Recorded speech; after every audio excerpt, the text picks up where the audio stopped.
This is Deep Dive into Joy, and I'm your host, Gina Richner. Hey, Joy listeners, it's your host, Gina.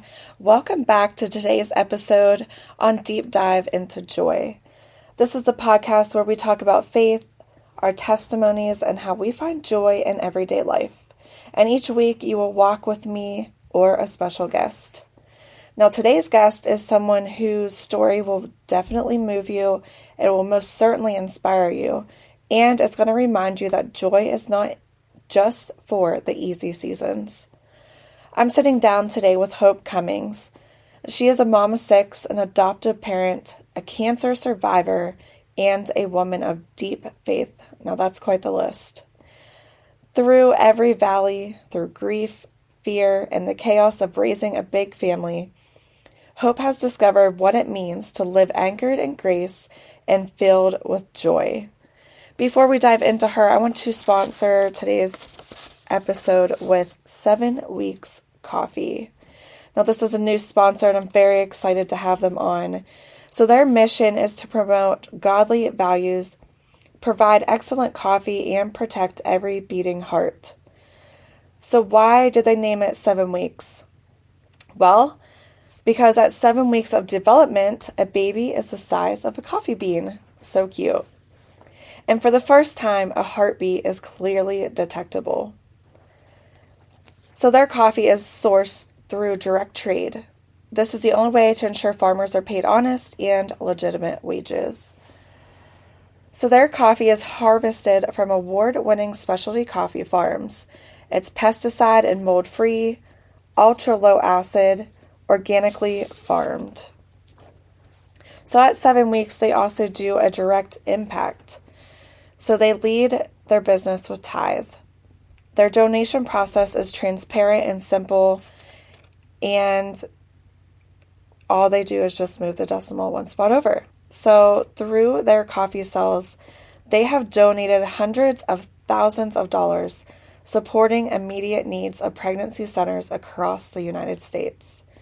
I want you guys to use my link. It's going to get you 10% off.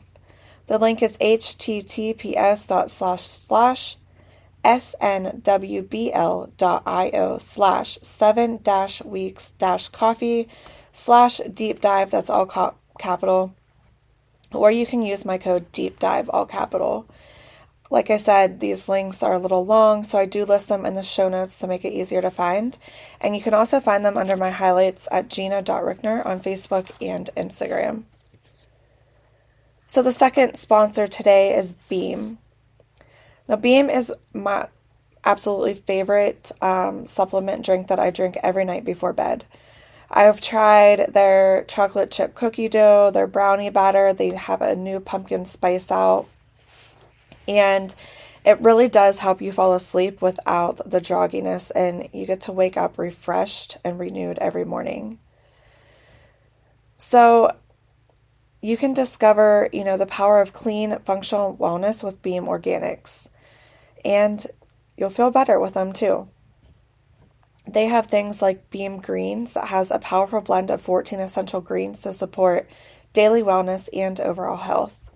They also have Beam Glow, which I really like. My favorite flavor in that is the blue raspberry and the watermelon. And this is just like your daily dose of restorative ingredients for inner wellness and your outer glow. It also helps hormone balance and to just support those like common fluctuations in your metabolism, your immune function, your collagen production, and it just offers so much more. Now, if you're looking for something for the kiddos who are stubborn in their diets like mine are, you can try Beam Kids.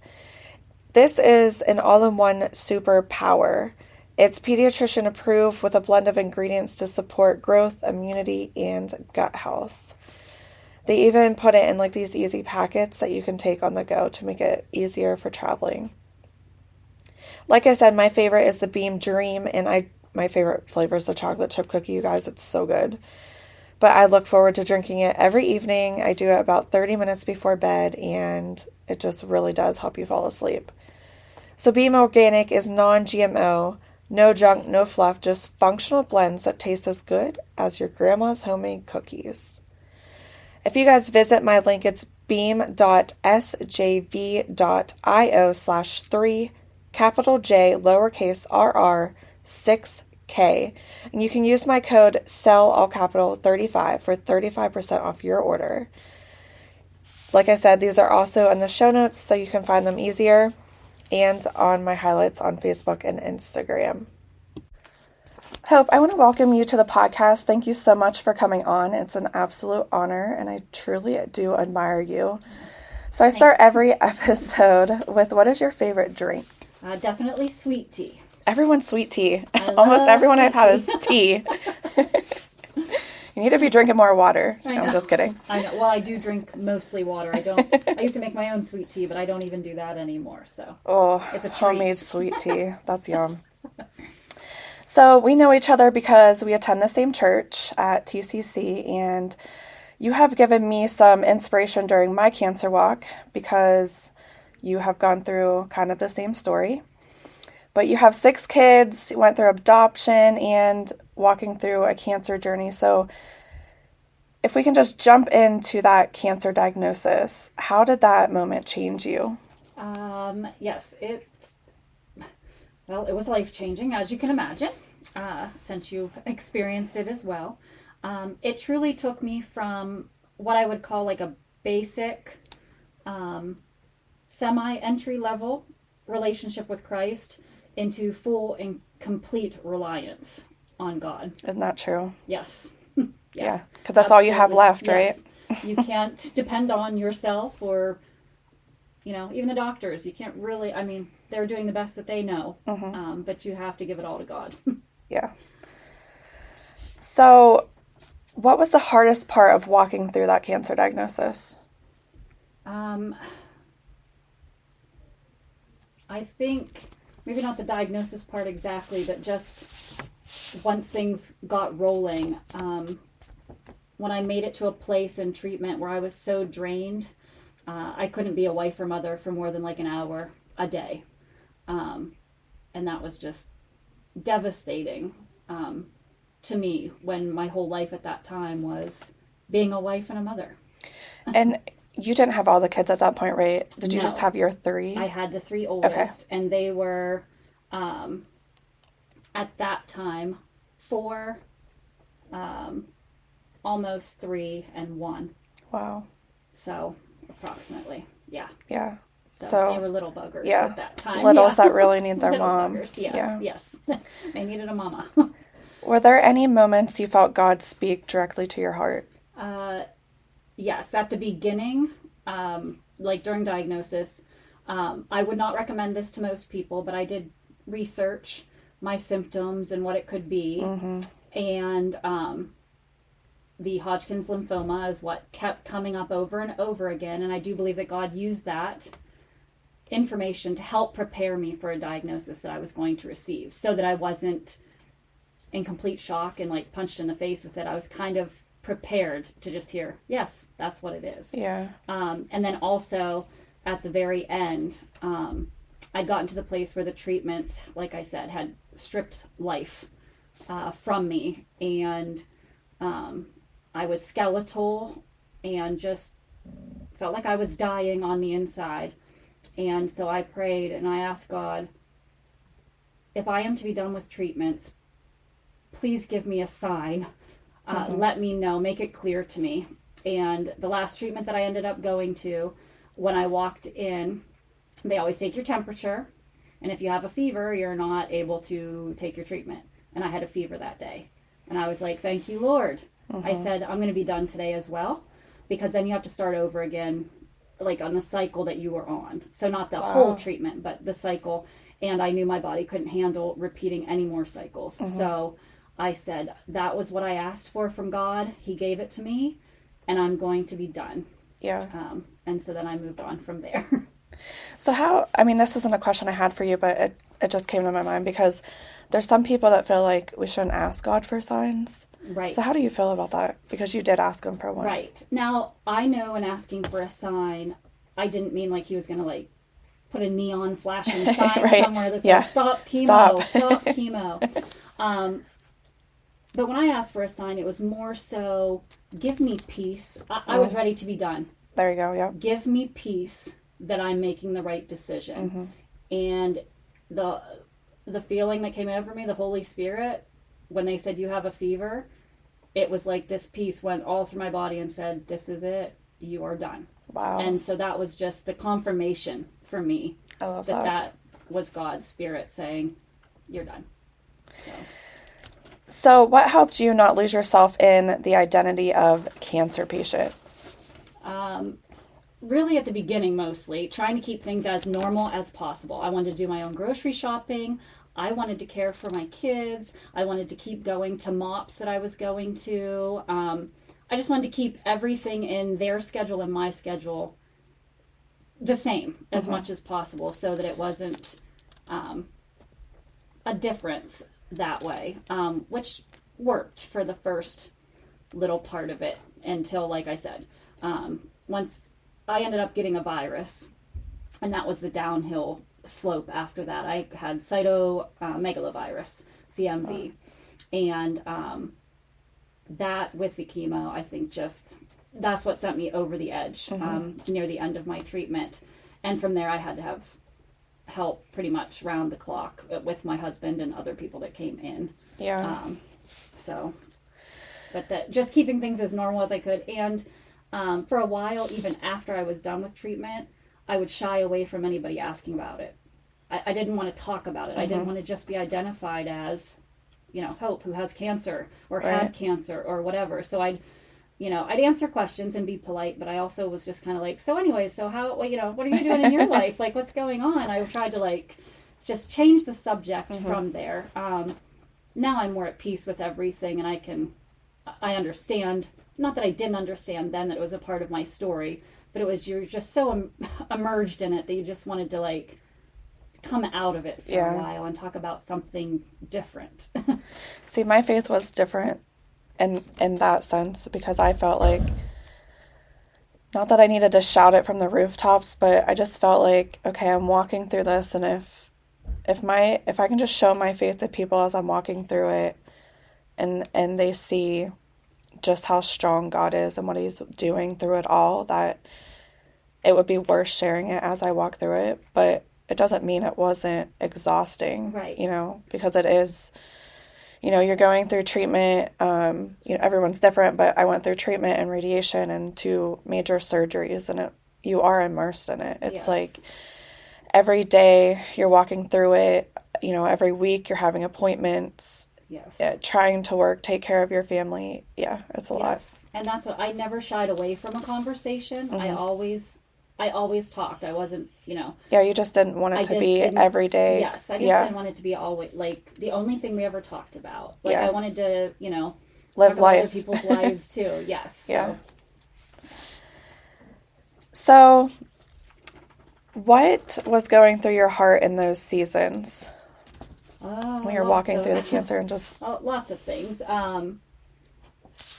Thankfully, because my faith was at least, to where it was when this started, I was, quote unquote, okay. I never asked, why me, or anything like that. I did, but I asked, I was thankful that it was me. Let me out of my family. That's true. Yeah. I was so much more thankful that it was me. I didn't have to, it wasn't one of my children that I had to walk alongside and watch suffer. And, Eric was our provider, so I was thankful it wasn't him, because it was what would we have done during that time? But I also I thought, what can I glean from this experience? What can I learn about myself? God, some people think maybe God causes these things to teach us. I don't know that he causes it, but he definitely uses it. So, what can I learn about who I am? Yeah, just like Job, he allowed Satan to put his hands on him, but not to take him out. Yes. How's God going to use this later? How long until I'm back to normal? Really. Till I feel normal? And then one of my biggest whatevers was, this was an ending for having babies.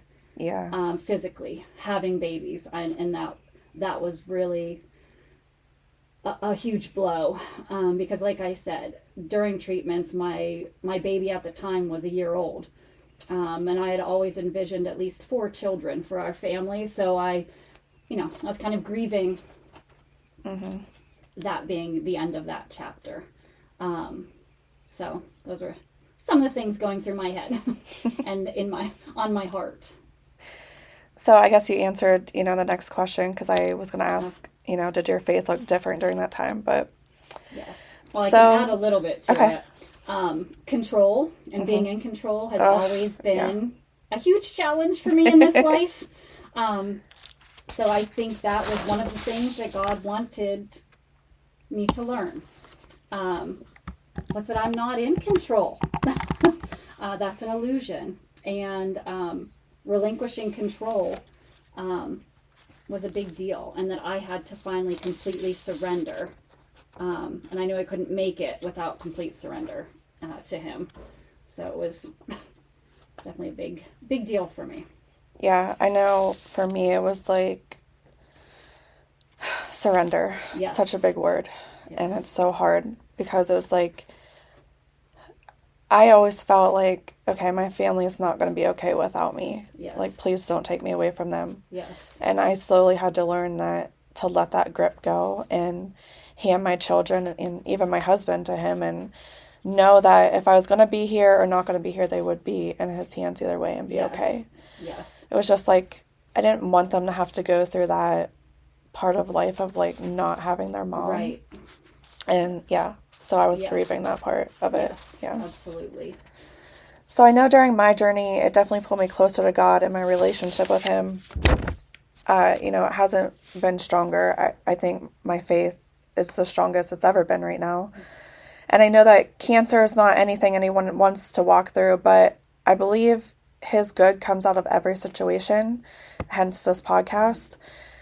Was there anything particular that came out of your journey that you knew it was definitely from God? My 3 youngest kids. Yeah. That would be the biggest thing that came out of that walk for me, that part of my journey. So what carried you through emotionally? Definitely God, as we've talked about, handing it all over to him. But the overwhelming support of my family and friends. I mean, I had meals, like freezer meals. That's such a blessing. An absolute blessing. For even months after treatment had stopped. Like my last treatment was the very end of May. And I had meals through September or October still for dinners and other things. And even though you're done with treatment, you're not done. You're tired. It's still in your body. You are still so drained. Yeah. So to have that blessing, and then I had people that went to chemo with me. I had people that watched my kids while I went to chemo. I had people that cleaned my house, did my laundry. I mean, it was just an outpouring of support. People from high school threw like a 5K for me to raise money to help with any costs that I would have incurred. It was just above and beyond. Yeah, I know my spaghetti dinner was an absolute blessing. Yes. Like, I don't know what I would have done without that. Yes. And that was my high school friends and my best friend from college. So that was amazing. And then Steph from church, she made me a lot of freezer meals. And those, like I said, such a blessing. So if you're looking to want to bless anybody walking through anything, like, those are some tips. Absolutely. Gift cards for gift cards were so great. Freezer meals, gas, all of that. Gas, yes, all of those things are a blessing. So let's talk adoption. I was going to ask you what led to that, but I'm guessing because you went through the treatment, you couldn't have kids, and that's what led you there. So what was that process like for you? Yes. It was for you and Eric. Yes. Let's throw Eric in there too. He's in there too, yes. It was kind of a long, drawn-out process because while I was getting treatments, I was already talking to Eric about maybe we could do foster care and then adopt kids later since they told me I can't have any more. To which he's like, woman. Yeah. He's like, I just told Mark that we should foster a child. He's like, bless their hearts. They, I think it's a woman thing. It's a mother's heart. It is. Because we have such an outpouring. Yes. We have so much love to give. Yeah. That he was just like, can we please get through cancer treatments and get you well first? I'm like, oh, I guess we can. So this is another way that God spoke to me as well, because I tend to also, because of the control thing, can be a nag. So I could have been like, can we please do this foster care thing? Can we please have more kids? Can we please find a way? But God said, shh, keep your mouth shut. I have a problem with that. Yes, I do too. And it was one, like, only by the grace of God did I keep my mouth shut and control myself. But in that, it took 4 more years for Eric to get on board with the idea. And it had nothing to do with me, which is, again, how I knew it was God, because another situation happened with a child, and he came home with all the paperwork from CYS and said, here's the packet for foster care. You ready to do this? Now, mind you, my baby at the time was now going to kindergarten. So I was sniffing at, freedom a little bit, or some time to myself. Yes. But it took me about 3 seconds to say absolutely, and we started filling out that paperwork and got the process started. So Eric would be an amazing testimony of how you can get your husband to walk through adoption and foster care. Yes. Yeah. So, that's how you knew it was right for you guys then, right? Because God... And because he spoke to our hearts at 2 different times, and I was patient in waiting. I obeyed what he told me to do. But we weren't sure if, what the process was going to look like, but we knew God did, so we were okay to keep moving on with the process. I know I'm always open my ears and my eyes to see you and hear you, Lord. Yes. But it's at the same time, I'm not quiet enough to hear him. That's what I'm trying to work on. Yes, yes. So what were some of the biggest challenges walking through adoption and the biggest blessings? Some of the challenges were the actual process of because we started through foster care. And that process was a challenge in and of itself because, again, here comes back that fancy word, control. I had zero control over most of what happened to our family and these children. And when you have a mother's heart and a love for children in that fashion, you're an advocate for children. You want their best interest in mind.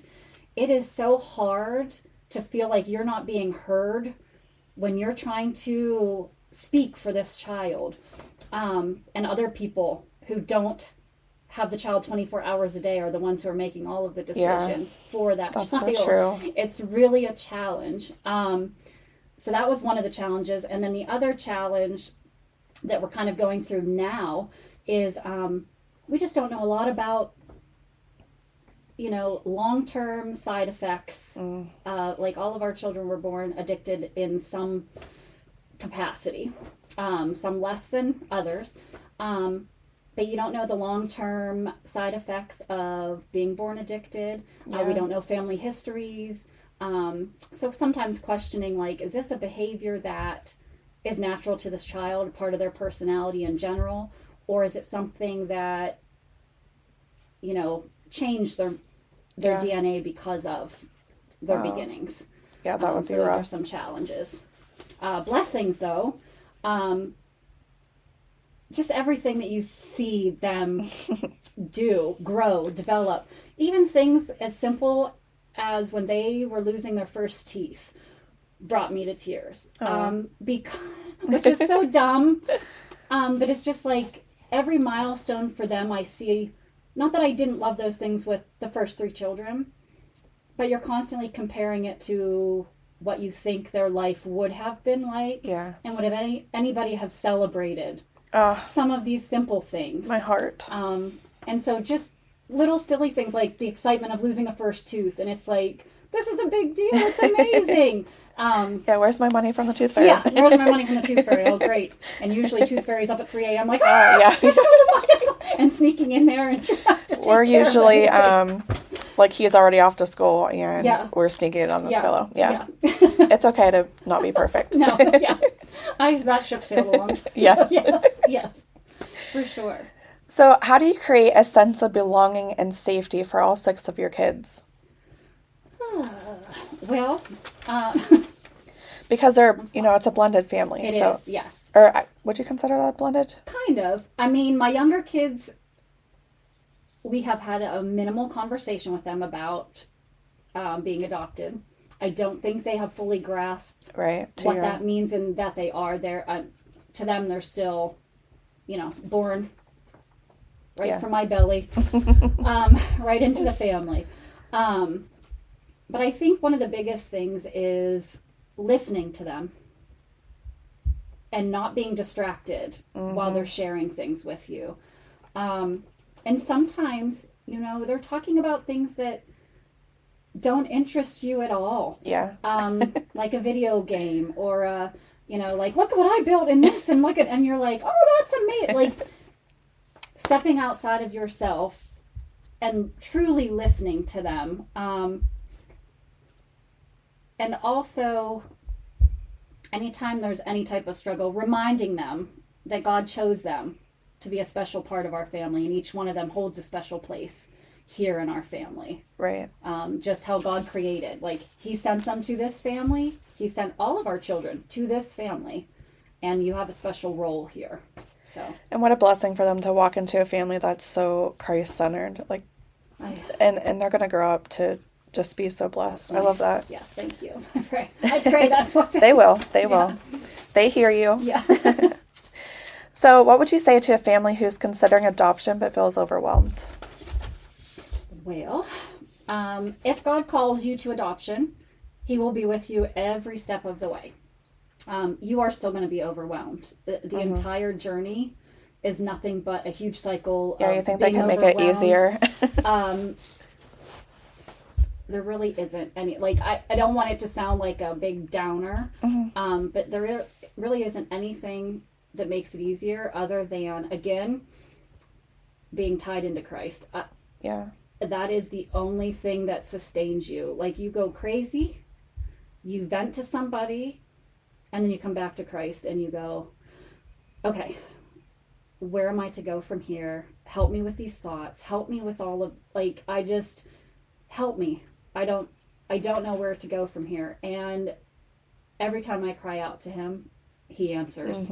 Not audibly necessarily to me, but if I'm in the Word, he speaks something through the Word directly to where I need to be, what my heart needs to hear. They're also and again, just like I said about asking for a sign or whatever, but the sign was really peace. You'll have overwhelming peace if you stay glued to him. Yeah, because God doesn't, he's not confusion. No, he is not confusion. And all the chaos that surrounds, especially like the foster care system. He will bring order out of that, or at least bring you to a place where you feel things are in order. Yeah. So what has been the most surprising thing about being a mom of 6? I skipped a question, sorry. That's okay. I think, which this isn't like, I don't know, something new, but how different every child is. Yes. I mean, you know that. You've heard it. It's not like a big, huge revelation.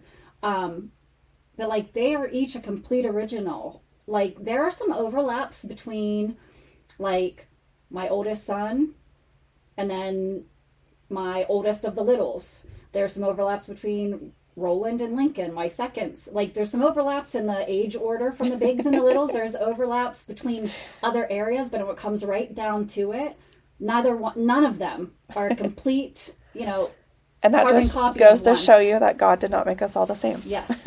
No, they are complete originals and keep me on my toes. For sure. Where does joy show up in your everyday life? One of my favorite things that brings just overwhelming joy to me is the cute things that the kids say. When they mess something up, like Vivi used to call pigtails boogie tails. I just, those kind of things, the joy. I can see her saying that. She's like, can I have boogie tails today? Just the cutest things like that. Umbrella was gorilla. Lincoln is... Oh, I love him. He's just a a firecracker. It's so many things he said and done that just bring joy. When other people compliment me on my children's character, that gives me joy as well. Like going to parent-teacher conferences, for example, and it's like, oh, great. So my kids are all doing well in school. I like to hear it. It's great. But when they compliment their character or how kind, polite, all of those kind of things. Yeah, like I usually get, I enjoy having them in class. Yeah. Like they're the type of student that makes me enjoy being a teacher. I'm like, thank you. Yeah. Like those are the kind of things that all of the struggles we have at home. So they are paying attention. Yes, they are hearing what we're saying and putting it into action out there. They just like to give me extra trouble at home, which is fine. Yeah, the mom's always at the grunt of it. Yes. So you have faced loss, fear, and overwhelm, yet you radiate peace and joy. So how do you stay anchored? Especially being a mom of 6, a wife, you're trying to keep the house together. So how are you staying anchored in the Word of God every day? I go to a Bible study. That's what really helps me. Studying different books of the Bible is how this Bible study is set up. It's called Joy of Living. And there's a Bible study group that I go to. That keeps me really grounded and anchored in this. The way it's even broken up, it's broken up by day. So like we meet on a Thursday. So then day 1 is Friday for me, day 2, and it has 6 days. So you work each day up until Wednesday is day 6, and then you go on Thursday and we discuss and go through our answers and what God, is revealing to us in the study. But the study is really like in depth. Like you're comparing the New Testament to the Old Testament. It's bringing scripture full circle. It's an amazing, amazing study. That's one of the best ways. I love that. When we break for the summer, so in the summer, I'm nowhere near as disciplined. I'm almost like I just need to get myself my own study from Joy so that at least I'm keeping it going. But I have the 52 weeks Bible study, and I still have yet to dive into it. Yes. All right. How do you teach your kids about faith and resilience?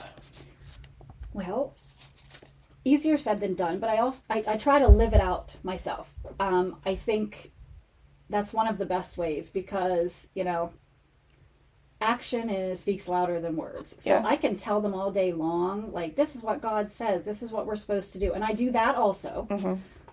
But if they see me not living out what I say, then it's going to fall on deaf ears eventually. Maybe not right out of the gate, but eventually. So trying to live what I preach.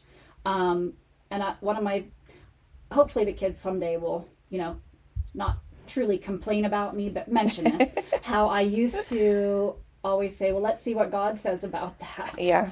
And as they get older, that'll be something that sticks with them for sure. We get in the Word, like, what does God say about that? Let's look at it. And for the littles, it right now anyways, it's more like, well, this is what God's Word says about that. Like when they're afraid of something, like, I think there's something in my room, I'm afraid. No.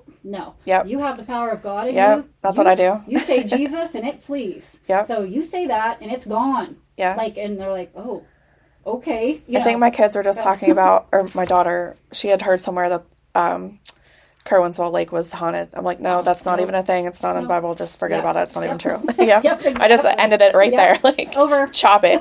Yep. What would you say to someone who's in a hard season and wondering if joy is even possible? I feel like this has been like an overarching theme, but give it to God. Yeah. I mean, you really have to hand everything over to Him, like we talked about at the beginning, like complete surrender. And, I don't know that this is true or not, or this is really how God works, but, if you don't, and you keep holding up a hard whatever, like, He's going to make it so I don't know that He's going to bring you to your knees, whatever, but that does happen. So, giving it over to Him, and knowing too that joy is a fruit of the Spirit. If you are a child of God, guess what? That joy is in you. You may need to ask God to peel back a few layers to get to it, but it's in there. ask him to, take the veil off true, your eyes. like true joy is God. Yes. And it's not your circumstances. Yeah, yes. It's not anything. No matter what you're going through, that joy is inside of you. And you just need to break through the barriers that is keeping it in and, allow it to permeate you. So your husband, Eric, is an attorney, right? Is that his title, attorney? Yes. Okay. Yep.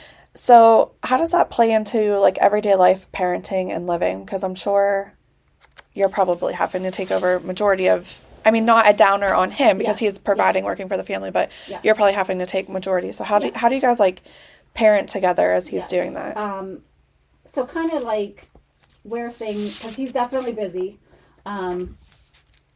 So it's more so the taxiing the kids around that I do maybe a little bit more of than he does. But he does his fair share. Like Alexander had soccer practice today, an hour and 45 minutes away for the soccer team that he plays on. He takes care of that soccer practice like all the time. He arranges his work schedule to make it happen.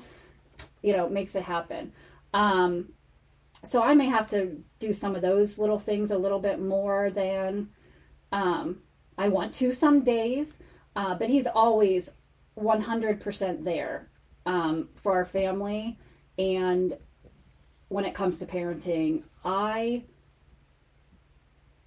rely heavily on him, as I should, because he, as head of household, he's responsible to God for all of us, and he doesn't take that lightly. So I'm never, in that regard, ever alone when it comes to parenting the kids, and he is amazing. How does he lead your family? Like, how is he the leader of letting God lead him and leading your family? I would say, because I know a lot of men out there struggle with it. Yes. It's hard to describe, really. Or maybe he can come on and tell us. Maybe, yes. But he trusts and relies on me for the things he knows God has gifted me in. Okay. And I grab hold of those. But for the places where I am not, he has no problem stepping in and taking over, per se. He's always, the submission portion of it is never does he devalue my opinion or my suggestions or my whatever. He wholeheartedly listens to everything I have to contribute to something. But ultimately it's his decision. That's the final decision that I go with. Yeah. So he leads our family in that way. God has given him a gift of being... I love that you trust him so much to just lean on his decision. And that's, again, with that control issue and things like that, that has been a work in progress to where it's like, that's what God calls us to do. And I think sometimes it's taken negatively as, for sure. The submission portion of it. That doesn't mean he doesn't value... They're not reading the rest of the verse either, so... No. He loves me like Christ loves the church, and all he, does all of those things. But God has given him such an insight or creativity. I don't know what the right word is, but he will come up with things in the parenting realm for whether it's discipline for something or what that are amazing that didn't even cross my mind. That's cool. And I'm just like, that's fantastic. Yes, let's go with that. Let's do that. I love it. So that makes it great because I'm never alone when it comes. And he always, I don't want to say takes my side against the children, like like we're battling. But he also talks and listens to the kids. But when it comes down to it, it's like, if you disrespected your mother or anything like this, then that doesn't fly with me. Yeah. So I don't care what the situation is. Yeah, you have to be on the same page. You don't speak with her to her that way, or you don't, whatever it might be, or give her that type of attitude. And then we work through it that way. But, Sorry, I caught you off guard with that, but I was just interested to know. He's just, 1,000% on target for that, for the parenting realm. I love things. it. Yes. How do you handle mom guilt, and how do we let it go? it kind of depends on the mom guilt. I have to kind of like departmentalize it. Because there's the mom guilt where I could have handled things a lot better. Instead, I freaked out on you like some crazy biscuit and shouted and had a meltdown of my own like a toddler temper tantrum. With that mom guilt, I don't know if I've ever apologized to my children as much as I apologize, or people apologize to their children as much as I do. I have a hard time apologizing after I do it. I used to, and now it comes way easier. Now, I try not to say, I'm sorry that I did this, but it was because so you butt this. In there. Because you were being a butt. Because you were being a butt, yeah. But sometimes I do follow it up with, not a but a how could we have done things a lot differently. Yeah. Because it's a thing to me, just like it is with them. God's funny that way. We have, with the older children too, I suppose, went through it. But the younger children are more on my radar. Well, he made me mad, so that's why I had to hit him. No, correction. You chose to get angry. That is your choice. And now you have to own up to your choice. That's what we do with the anger, yes. You're allowed to be angry. That's all right. But you're not allowed to hit out of anger. And it wasn't his fault that you did that, or whatever it is. And so then I have to, that's also pointing the finger back at me. I need to keep that too. But there's also the mom guilt of, we parent a lot differently, and our lives are different than those who live of the world, per se. And so there's sometimes we're going to tell our children no to things that all their friends are doing. Yes. And I feel guilt over that because I don't want them to miss out. But that's a different kind of guilt that I don't apologize for, that I have to give to God and say, I know I'm doing what honors you. Yeah, that's us training them up in the way that they should go. And that's hard. It's hard because they look at you like, why can't I just be like everybody else? It's like, because we are not like everybody else. God called us out. We are distinct, different. We're not it's meant so to hard to, for them to wrap their heads around that. And again, that's another place where Eric steps in a lot because I can be anyways, black and white. Because I said no, and it wouldn't honor God, and you're not doing it, period. End of story. End of story. Where he will maybe talk to them a little bit more and give them a little bit more insight on, like, this is really why we made that decision. Like, it's not because we don't want you to have fun, we don't want you whatever, but this is why. And that does help diffuse them. But so I guess that's kind of how I would let some of my mom guilt go too. Yeah. So if I've apologized because it was my whatever, then I can know God's forgiven me, so I need to forgive myself, and we need to move on. Grace. So I end every podcast with these questions. If you could tell your younger self one thing today, what would that be? It would definitely be... Sorry. Don't run away from God. Yeah. In my younger days, we all have, all of us.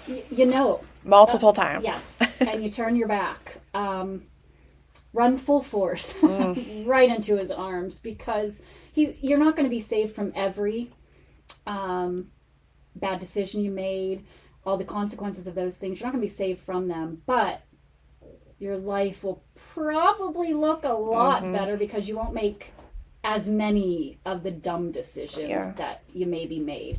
And I'm not saying that that's bad either, because God uses those things to shape who we are as well. But I just think there would be that piece is just... a lot less heartache. Yes, a lot less heartache. Sadness. Yes. There'd be a lot less of the negative emotions of things that we've done. Yes. And what legacy would you like to leave behind? I would love for my children, their children, children's children's generations... to have fierce love of God and obedience to his word that's known by every single person that they come into contact with. Love it. I want them to be on fire for God and take any little bit I have and magnify it by thousands. Like if a Bible were to be written today, they would be someone who God saw as righteous. Yeah. Even though they'll make mistakes, but God knew their heart. And it was a heart that lived to honor and please him in everything that they do.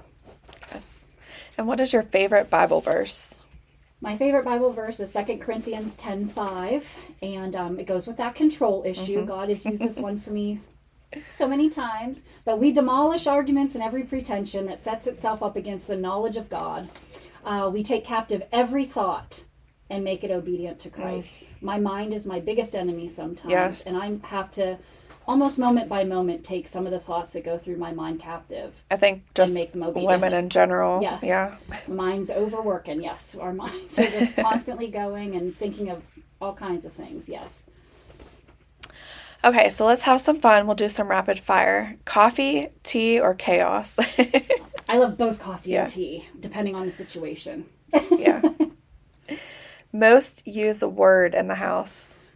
6, 7. I knew that was coming in this season of life. I knew it was coming. It's like, stop saying that. Yeah.